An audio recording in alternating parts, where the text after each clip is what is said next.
यामध्ये मयत गणेश काळे हे रिक्षा ड्रायव्हर आहेत. त्यांची स्वतःची रिक्षा आहे. ते राहणारे येवलेवाडी मधले आहेत आणि याच भागामध्ये ते व्यवसाय करत असतात. ते खडी मशीन दिशेने जात असताना त्याच दिशेनं दोन मोटरसायकलवरती काही इसम आले होते आणि जवळून त्यांनी त्यांच्यावरती फायरिंग केली आहे. सुगावा लागला का सर आरोपींचा आता? याबाबत तपास चालू आहे. त्याबाबत लवकरच आपल्याला माहिती देणार. मारेकऱ्यांची दुचाकी पाठीमागे राहिली का पळता?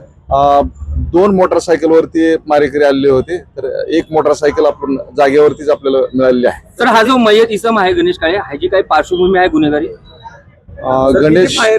गणेश काळे यांच्यावरती कोंढवा पोलीस स्टेशनला एक मुंबई दारूबंदी अधिनियम 65E प्रमाणे एक गुन्हा दाखल आहे. हा टोळीचं सदस्य वगैरे काय आहे का?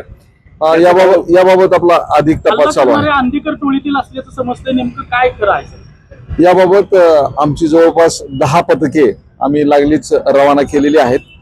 याबाबत जी माहिती मिळते, गणेश काळेचे भाऊ समीर काळे हे सध्या आपलं तुरुंगामध्ये आहेत वनराज हत्या प्रकरण आणि त्यांचा त्या प्रकरणाशी संबंध आहे. नेमकी